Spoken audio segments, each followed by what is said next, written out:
Bonjour la gang. Aujourd'hui, on va parler de la UFC 252.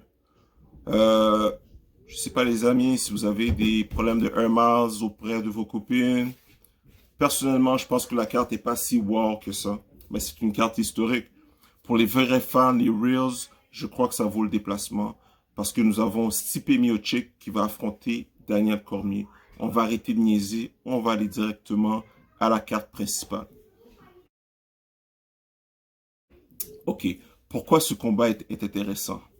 Je vous dirais tout de go que nous avons les deux meilleurs heavyweights de l'histoire qui vont s'affronter. Est-ce que le combat m'excite? Non. Pourquoi? Euh, qu'est-ce que Daniel Cormier va nous amener s'il gagne contre Miocic? Moi, ça va rien me dire de plus. C'est un great pareil, ça va rien changer. De la même manière, Stipe gagne contre Cormier. It's gonna ain't gonna change nothing on my heart. You know what I mean? Mais par contre, vous avez vu, je mets en uniforme pour deux individus qui s'en vont à la guerre. Écoute, il y a beaucoup de choses qui vont se passer dans ce combat. On va essayer de le décortiquer de façon méthodique. Mais personnellement, la carte ne sera pas wow. Mais ce combat vaut la peine d'être regardé. Si vous passez dans un coin puis qu'il y a un bar, arrêtez-vous pour 20 minutes, 30 minutes pour regarder le combat. Ok, je sais qu'il y a des gens qui veulent savoir pour qui que je prends pour ce combat. Personnellement, non, je vais y aller d'une autre manière. Let's go another way. Let's go another way. Qu'est-ce que Cormier amène sur la table? Cormier amène son talent. C'est un sale wrestler. Sale wrestler. C'est un maître dans l'art. Donc, déjà là, pour moi, c'est un net avantage sur Stipe Miocic. Si on regarde les deux combats, premier combat, Daniel Cormier a knockout de façon indéniable Stipe Miocic. Aucun questionnement là-dessus. Deuxième combat, la revanche, il a dominé le combat from A to Y. Et puis là, après ça, je sais pas qu'est-ce qui est arrivé. Je sais pas si il pensait que ça allait être easy work. Il a ralenti au niveau de son agression face à Stipe. Et Stipe s'est ajusté comme un vrai champion, a attaqué le ventre. Et puis, encore une fois, Cormier n'avait pas de réponse à ça et il est tombé comme une petite banane. Il a perdu ce combat. Bon. Pour la trilogie, le combat final, je m'attends à un Stipe qui va amener quelque chose d'autre dans son arc. Parce qu'il a quand même eu 5 rounds contre Cormier. Je m'attends à ce qu'il amène quelque chose d'autre dans son arc. C'est un bon striker. Un menton du tonnerre, du tonnerre. Puis il faut se rappeler, au premier combat, il avait affronté Ngannou auparavant. Donc ça a nettement affecté sa mâchoire. C'est quelque chose à surveiller. Stipe va être plus résistant pour ce combat. Puis ça fait longtemps qu'il se prépare pour ce combat-là.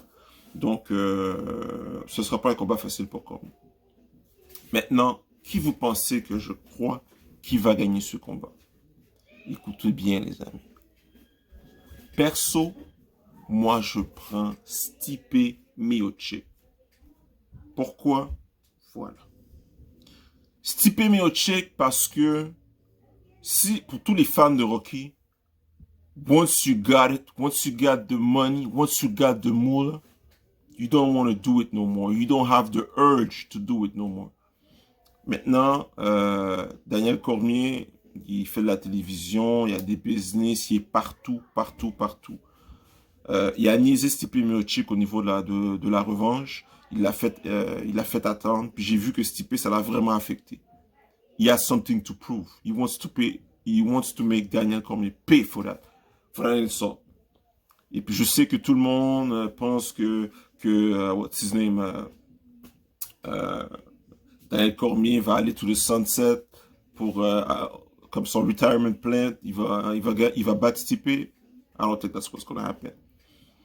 Il y a une chose qu'il ne faut pas oublier, les amis. Lorsqu'on est dans le fight game, vous commencez à parler de retirement, just go on your way, bro. You don't want none of this.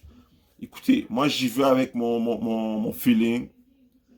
Personnellement, moi, je pense que Stipe va démontrer à Cormier qui il est. Cormier perd ce combat. Et ce ne sera même pas drôle. Lorsqu'on regarde les conférences de presse, il parle déjà que je vais wrestle avec Stipe. Il essaie déjà de faire travailler l'ordinateur de Stipe au niveau de on va aller au sol, on va pas faire du striking cette fois-ci, je vais m'assurer de la victoire pour partir comme un des grands. Non, Stipe, c'est pas un deux de pique. He knows what he's getting into. It's going to be a real fight. Fait que, attachez votre ceinture. Moi, je pense que ce combat-là, juste pour ce combat-là, oui, je crois que il faut prendre le 30 minutes. Si vous avez des Air Miles, allez-y, allez voir ce combat de titan. Personnellement, comme je vous ai dit, moi, je m'attends à un upset special. Stipe Miocic, by any means necessary, va battre Cormier. Après ça, la suite, on s'arrangera. Cormier, là, en ce moment, là, il s'est rendu un commentateur. Il y a ses business qui roulent. Il est dans les jeux vidéo. Il promote tout. Si je l'appelle puis je lui demande, let's go, promote-moi mon nouveau t-shirt de Warzone, let's go, il va le faire. He's all about the... Non, non. Stipe Miocic, firefighter, is gonna come in this one. It's gonna knock Daniel Cormier out. Ça, c'est mon feeling. Go with your own. Si vous n'êtes pas d'accord, faites votre propre vidéo. It's all new. Mais moi, personnellement, I'm putting all in on Stipe Miocic. Mark my words. Maintenant, dans la carte principale, il y a aussi un combat entre Junior Dos Santos et Jairzinho Rozenstruik. Ah, vous êtes surpris que je sois capable de dire des noms comme ça, hein? Mais I did it. I did it again. That's what I do, man. When you follow the UFC like I do, I need to know the names, man. Puis bon, ce combat-là, ça va être Rozenstruik, c'est un tueur à la Ngannou. Justement, il a perdu contre Ngannou. Moi, personnellement, il m'excite pas. C'est pas un combattant qui m'excite. C'est power, power, power. Puis, lorsqu'on me parle de power contre quelqu'un qui est aguerri, un combattant qui est là depuis le début de la game, qui est Junior Dos Santos, qui a beaucoup d'artillerie lourde d'arc dans son sac, je suis obligé d'aller avec GDS. Moi, je l'appelle GDS. Donc, Junior Dos Santos. Donc, quand vous avez le power contre quelqu'un qui a beaucoup de talent, beaucoup d'outils dans son sac, je vais tout le temps aller avec le gars qui a les outils. Donc ce combat, regarde, j'ai aucun parti pris dans ce combat-là parce que j'ai n'importe qui va gagner, ben good for him. Mais Rozenstruik, moi, il m'a tout montré ce qu'il avait à montrer. Il s'est battu contre Overeem, il a gagné à la dernière seconde du combat par un knockout. Il est arrivé contre Ngannou, il a même pas eu le temps de rien faire. Donc pour moi, il y a rien qui va faire qui va m'impressionner. Si c'est du power seulement que tu as, that's not enough in the UFC. You need more. Give me more. Un autre combat à surveiller sur la carte, pour ceux qui aiment savoir la relève, je tiens à mentionner que Sean O'Malley, rappelez-vous de ce nom, Sean O'Malley va affronter Marlon Vera. Sean O'Malley, pour moi, je crois que c'est un nom qui va résonner dans la UFC pour des années à venir. La manière que on le promote, la manière qu'il a de l'attraction au niveau de son nom, au niveau de la UFC, je crois que c'est le futur Conor McGregor. J'espère que vous allez vous rappeler que c'est moi qui vous ai annoncé ceci. Donc, monsieur Sean O'Malley, mieux connu sur Sugar Shane, ça va être le combattant qu'il va se falloir surveiller parce que d'après moi, il va avoir la personnalité, il va avoir le charisme pour être le prochain Conor McGregor. Puis en plus, c'est un mec qui a une ascension assez fulgurante, knockout artist, striker hors pair. Je l'ai jamais vu au sol. Je sais pas qu'est-ce qu'il va donner au sol contre un Marlon Vera, un combattant aguerri.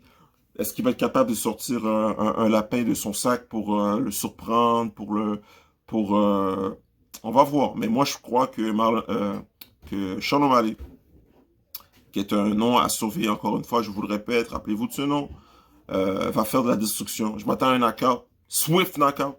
It's gonna be painless, il va rien sentir. Il va rien sentir.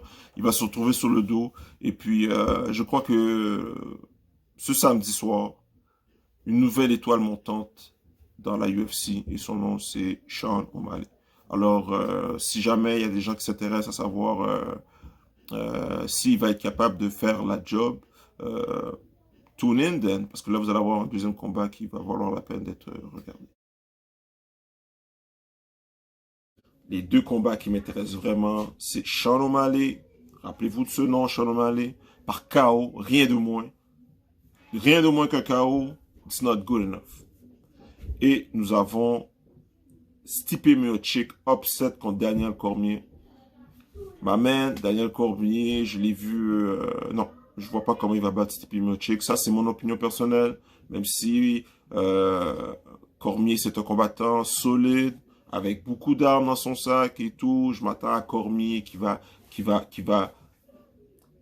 fléchir sous la pression. Stipe Miocic va sortir quelque chose d'extraordinaire pour impressionner la foule et créer un upset incroyable. Et rappelez-vous de ça, Miocic, John Jones, est-ce que ça vous intéresse? It's coming up, people. UFC 252, voilà qu'est-ce que je vous offre pour ce combat. Let's go.